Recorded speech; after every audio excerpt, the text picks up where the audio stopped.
What is up, everybody? Today on the show, I have Ann, who's another life coach from ASD Life Coach Services. But Ann has got a heads up over the rest of them because she herself has ASD. So sit back, relax, and grab your favorite beverage, and I'll see you on the other side.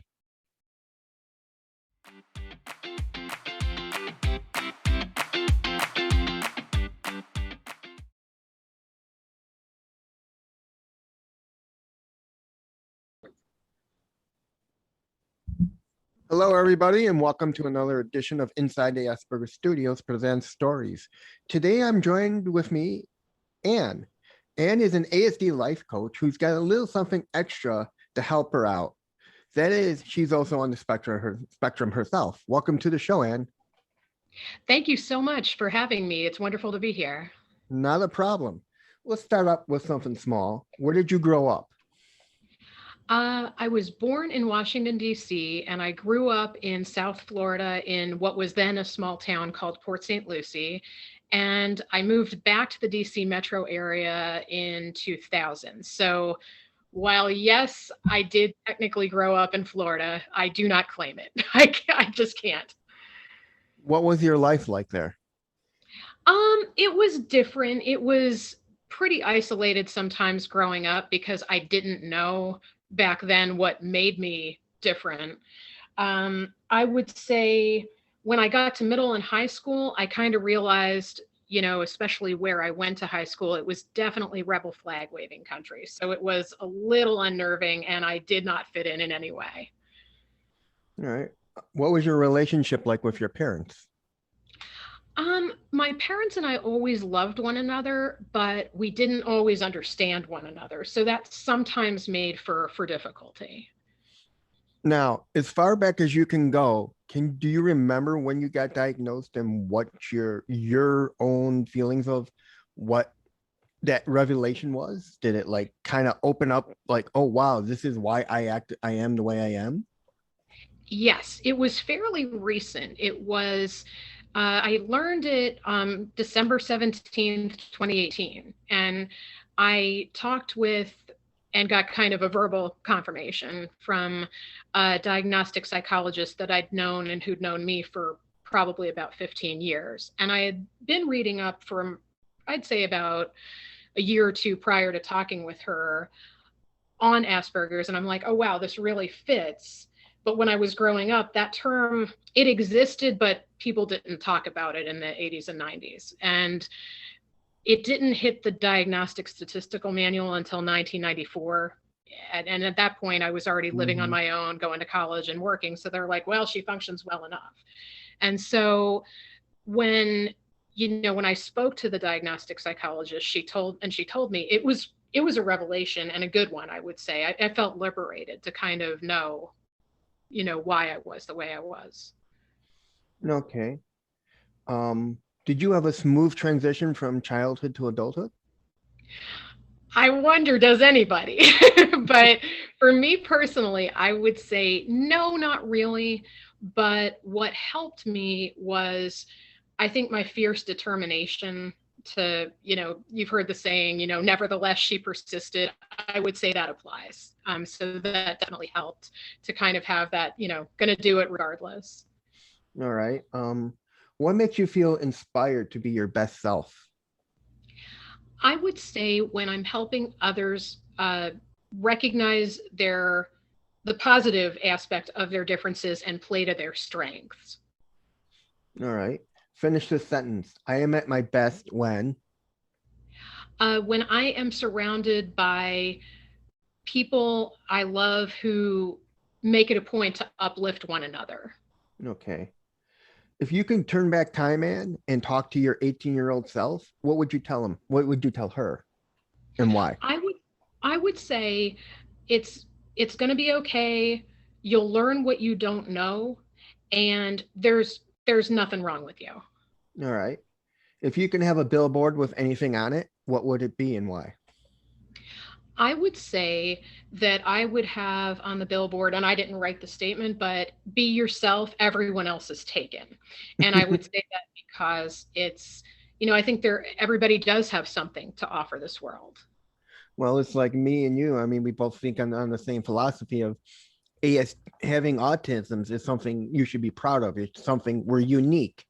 Stand Yeah, out. Don't be part of the crowd. Stand out and be verbal. Let people know, hey, we are unique. We are different. absolutely. What is your favorite childhood memory? I would say no specific one, but anytime I got to spend time with my nephew, Henry, especially. I love both my nephews, but Henry and I are very close in age. We're roughly just 9 months apart. So we're more like brother and sister. And so anytime I got to spend time with him and his friends, my grandma Nanine on my mom's side, and then, making Toll House cookies for the holidays, that was always a favorite thing to do.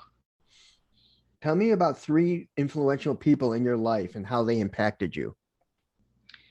Let's see. I'm glad you said three because it's hard to name just one. I would say first one would be my husband, Tony, who I met him 7.5 years ago, and we've been married for about 4.5 years. And he also is neurodivergent as well. And so we understand each other very well because of that.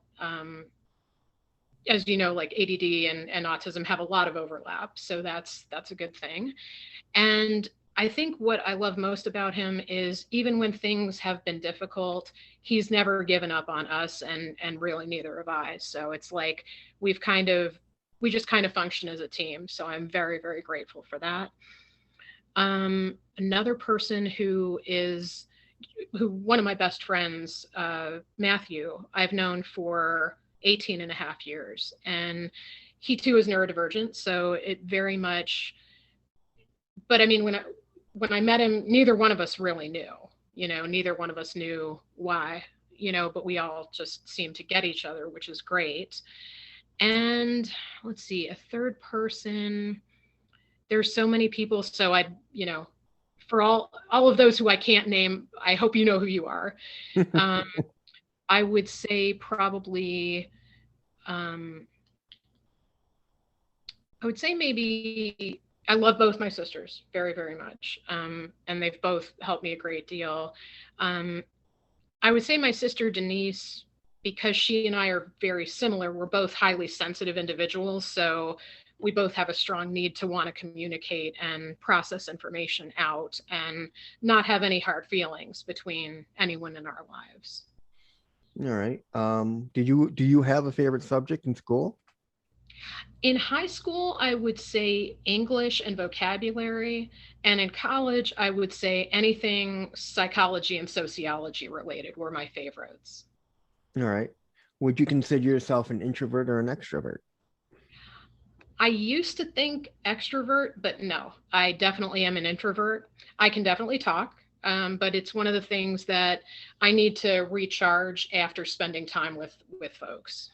You sound like me. Usually, when we go to parties or anything, I feel like I can handle it, and then all of a sudden, I just feel myself like drifting off, going to like someplace quiet in the corner or Yep, downstairs where there's less people, less noise, and just where you can sit down and relax and just let your mind quiet itself down.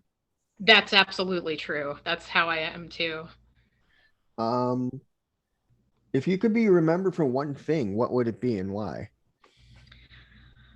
I would think, just for being a good person who attempted to leave the world better than they found it, because I feel like that's the goal, right? Yeah. And all right, now we come to where you get to tell your story. What made you want to become an ASD life coach? I wanted to because when I first got my coaching certification in late 2017 and then started coaching in 2018, um, at the time, I knew the term Asperger's and autism and ADD or ADHD, um, but I was at the time thinking I was what was called an HSP or a highly sensitive person. And then the more I read up on it, I'm like, well, I don't see how it differs too much from Asperger's. I mean, at least from everything that I can read about both. And then I came to learn, basically that, that I'm on the spectrum as well and fit an Asperger's profile. Um, a lot of the clients that were coming to me tended to be either autistic with ADHD or various other neurodivergences. And I was like, wow, I can really relate to them. And so then I looked up, just to see if anyone else was doing this type of coaching. And I found Jaclyn, and she is one of the only ones that's doing it. And so I think I talked to her in sometime in early 2000, and she was like, I'm definitely glad to know of you and everything. Right now, we don't need any other coaches, but check back with me in about 6 months. And so I checked back with her, I think, towards the end of 2020, and she did have an opportunity. So that's when I joined on with them, and it's been great. All right. Now we come to the part of the show where I'll ask you some more questions. Okay. What is your favorite word? Favorite word? Oh, that's a hard one. Let's see. I tend to make up words sometimes. And so, like, if I'm pointing to something and I cannot for the life of me remember what it's called, I'll just call it a zippity zoo or something like that. So it'll be, I think that would be one of my favorites, a made up nonsense word. What is your least favorite word? Anything that is quote unquote office speak, like, oh, circle back, put a pin on this and circle back to it. It's like, no, miss me with that. All right. What turns you on creatively, spiritually, and emotionally? I would say people working together to make the world better for everyone. All right. What turns you off? Ignorance. What is your favorite cuss word? I would say it's a silly one, but asshat. What sound or noise do you love? Our cats purr. I love What that. what sound or noise do you hate? Um, I would say a fire alarm or a home security alarm. What is your favorite color?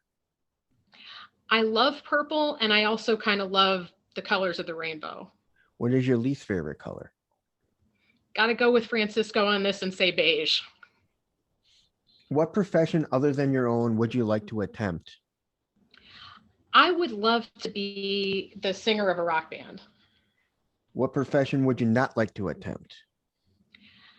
I think it'd be nice not to work in hotels ever again in life. I did that for far too long. Yeah, I can understand that. Hospitality is not for everybody. No. Especially when you're on your feet 8 hours a day and you got to deal with the Karens of the world. Indeed. If heaven exists, what would you like to hear God say when you arrive at the pearly gates? I'd like to hear him say, you did good, and, come on in, we've been waiting for you. And finally, when you arrive at heaven, who would you like to meet?